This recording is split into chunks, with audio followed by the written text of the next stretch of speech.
नमस्कार। आज हम 3 चीज़ों के ऊपर बात करने वाले हैं। पहली, एसएससी एमटीएस की जॉब किसे लेनी चाहिए।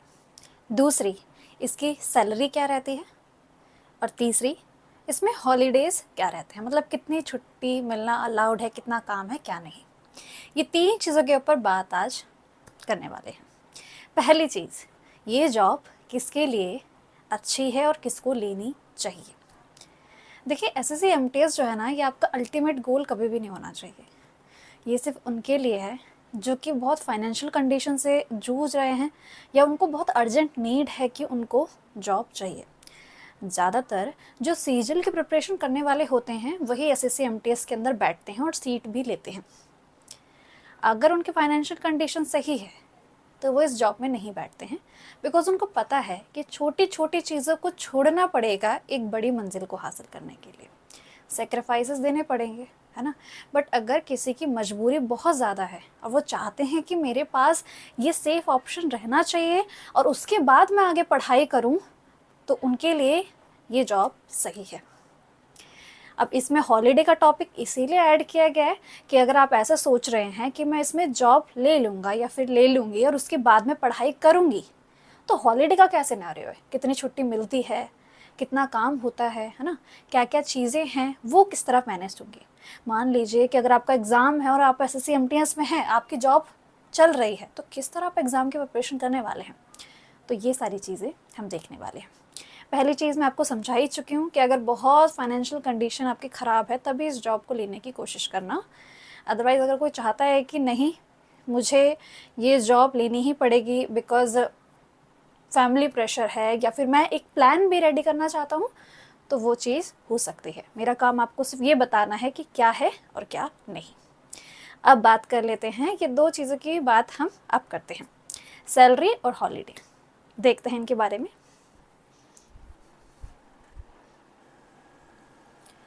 चलिए इस बारे में देखते हैं। मैं अज्यूम कर रही हूँ कि आप पहले से ही एसएससी एमटीएस के बारे में जानते हैं। अगर आप नहीं जानते तो आप मेरे चैनल पर विजिट करके बाकी वीडियोज़ एक बार देख लें। ये 10th लेवल एग्ज़ाम होता है, मतलब आपको सिर्फ 10th पास होना चाहिए और इसमें आप ज्वाइनिंग कर सकते हैं। सैलरी की अगर बात करें, अच्छा एक और केस, 18 एज भी होनी चाहिए, ठीक है। सैलरी की अगर हम बात करें, पहले 3 चीज़ें देखनी होती हैं। बेसिक पे है क्या है, ग्रॉस सैलरी क्या है और आपकी इन हैंड सैलरी क्या है। बेसिक पे जो आपका इस जॉब के लिए आता है वो आता है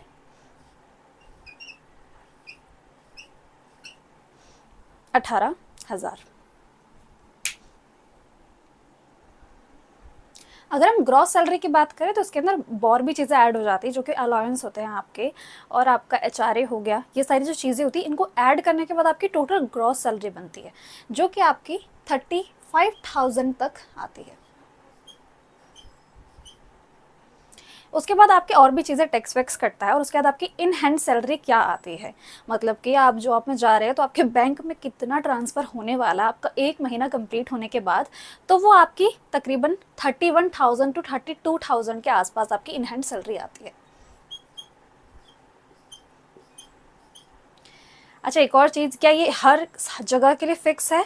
नहीं, ये सिटी टू सिटी वेरी करता है। XYZ सिटी का आपको पता होगा, बट ये मैं आपको अंदाज़ा दे रही हूँ। अगर आपकी सिटी Z में आती है तो वैसे में आप समझ रहे हैं ना कि सैलरी थोड़ी नीचे जाएगी, और अगर अच्छी है तो इतना तो आपको मिलने वाला ही है। तो आपके अंदाजे के लिए ये चीज़ बताई जा रही है, हर जगह सेम होगा ऐसा नहीं कह रही हूँ, और ये थोड़ा बहुत आपका सिटी टू सिटी ज़रूर वेरी करता है। क्लियर है ये चीज़? तो आपकी सैलरी की बात हो चुकी है, तो आप इसे अपना थोड़ा बहुत अंदाज़ा रख सकते हैं कि हाँ, अगर मैं इसमें जॉब ले लेता हूँ या ले लेती हूँ तो मेरे पास इन हैंड सैलरी इतनी आने वाली। टोटल सैलरी तो आपकी 35 ही बन रही है, बट इन हैंड जो आती है वो आपकी 32 आने वाली है। 31-32 इतना दिमाग में आप रख सकते हैं। बात करते हैं हमारे हॉलीडेज़ की, क्योंकि हॉलीडे की बात करना यहाँ इसलिए ज़रूरी है क्योंकि आप अलग एग्जामिनेशन की तैयारी करेंगे तो लोड कैसा रहेगा, क्या मैं पढ़ाई कर पाऊंगा या नहीं कर पाऊंगी, या फिर अगर मेरा एग्जामिनेशन आ गया, लेट सपोज मैं एमटीएस के लिए जॉब कर रही हूँ और उसके बाद अभी मुझे कोई सीजीएल का एग्ज़ाम देना है या सीएचएसएल का एग्ज़ाम देना है, तो उस बीच में मैं कैसे मैनेज करूँगी, बिकॉज एग्ज़ाम आपका होने वाला है। तो आप जॉब जाते जाते आप रेगुलर जा रहे हो तो वो कैसा प्रोसीजर रहेगा, तो उसके लिए आपको हॉलीडे का टॉपिक समझना ज़रूरी है। अगर हम बात करें अर्न्ड लीव की, तो ये आपको टोटल 30 मिल जाती है। 30 बोले तो 1 महीना पूरा, मतलब कि 1 साल में आपका मन करा, 1 साल में आपका मन करा कि मैं पूरे 1 महीने के लिए घर बैठने वाला हूँ या बैठने वाली हूँ, आप बैठ सकते हैं, आपकी सैलरी आएगी। इसको ऐसे से भी समझ सकते हैं कि मान लीजिए आपका एग्ज़ाम है और 1 महीने के आप गैप ले रहे हैं क्योंकि आपको अपने एग्ज़ाम के लिए डट के मेहनत करनी है, तो आप 30 दिन वाले जो अर्न लीव है इसका गैप ले सकते हैं और आपकी सैलरी आएगी और कुछ भी चीज़ नहीं होगा और आप अपने एग्जामिनेशन के लिए प्रिपेयर भी कर पाएंगे। फिर बात करते हैं हमारी कॉजल लीव की, जिसके लिए आपको 8 मिलती है, और मेडिकल लीव की बात करें तो आपको 10 छुट्टी मिल जाती है। ठीक है, तो ये आपका ये रहेगा। अच्छा, ये एमटीएस के लिए है, हवलदार के लिए भी कुछ इसी तरह रहेगा आपका ये वाला हॉलीडे वाला चीज़। ठीक है, तो इतना आपको समझ आ गया कि सैलरी आपकी ये है, हॉलीडे आपका इस तरह पे, और साथ ही साथ और भी चीज़ें हैं, जैसे कि आपको जितने भी गवर्नमेंट हॉलीडेज़ होंगे, जो भी सरकारी छुट्टियां होती हैं, उसमें आपको छुट्टी मिलने वाली है, और साथ ही साथ आपको सैटरडे संडे भी ऑफ मिलने वाला है। अब ये भी समझा देती हूँ, देखो आपको नहीं बुलाया जाएगा, अगर आप एमटीएस में हैं, आप काम कर रहे हैं, तो आपको सैटरडे संडे को नहीं बुलाया जाएगा। बहुत ज़्यादा रेयर केस बनता है कि सैटरडे संडे को बुलाया जाता है। वो केस क्या है, देखो अगर कोई बहुत बड़ा स्टाफ है या फिर कोई मीटिंग हो रही है जिसके लिए अर्जेंट कोई स्टाफ की ज़रूरत है, तो उस टाइम पे ज़रूरत आती है, तब भी बहुत ज़्यादा रेयर केस माना जाता है, उनको बुलाया जाता है। अदरवाइज जो ऊपर ऑफिसर होते हैं, उन्हीं लेवल को, जो ऑफिसर लेवल पे होते हैं, उन्हीं को बुलाया जाता है सैटरडे संडे। एमटीएस का कोई रोल नहीं बनता है। तो आपको दोनों ही चीज़ समझ आ चुकी है, आपकी सैलरी क्या रहेगी और आपकी हॉलीडे क्या रहेंगे, जो कि मैं बता चुकी हूँ।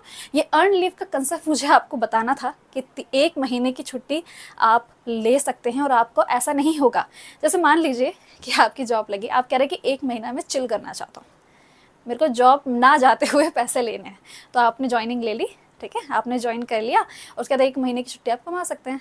ये चीज़ें भी हो सकती हैं। तो होपफुली आपको ये चीज़ समझ आ चुकी है। मेरे हिसाब से एमटीएस को, अगर आप फाइनेंशियली बहुत ज़्यादा सफ़र कर रहे हैं, उसी टाइम पे सोचना कि हाँ जाना है, या एक प्लान बी की तरह देख रहे हैं तो देना। अदरवाइज़ एमटीएस से अपनी प्रिपरेशन के बीच में कुछ भी मत आने देना। अगर आप एक बहुत बड़ा गोल सोच रहे हैं ना, कि या तो आपको यूपीएससी देना है, या तो आपको सीजीएल देना है, या अदर एग्ज़ाम जो होते हैं, जो आपके ग्रेजुएट लेवल के होते हैं, जो भी आपका ड्रीम पोस्ट कह सकते हैं आप, उस सफ़र में एमटीएस बीच में नहीं आना चाहिए। देखो, छोटी छोटी चीज़ों को सेक्रीफाइस देना ज़रूरी है अगर एक बड़ी चीज़ पकड़ना चाहते हो, तो ऐसा होगा भी। अप टू आपका डिसीजन रहेगा। ठीक है, अगली वीडियो हम बात करने वाले हैं मेरे हिसाब से, जो मैं सोच रही हूँ, जो कि आपको चाहिए भी होगी, एक की जॉब प्रोफाइल क्या रहती है इसकी, और प्रमोशन क्या क्या है, कि क्या सिनेरियो रहता है प्रमोशन का, कितने टाइम में प्रमोशन हो जाता है, कब हम पोस्ट अपनी बड़ी कर सकते हैं, कब एग्जाम में बैठ सकते हैं, वो चीज़ें। और तीसरी चीज़ होपफुली मैं डिपार्टमेंट के बारे में बताऊंगी कि अगर आप एमटीएस ज्वाइन करते हो तो क्या क्या डिपार्टमेंट रहते हैं, और डिपार्टमेंट टू डिपार्टमेंट क्या वर्कलोड रहता है। मिलते हैं फिर नेक्स्ट वीडियो में, और अगर कोई और भी सजेशन है तो ज़रूर मुझे बताइएगा। राधे राधे।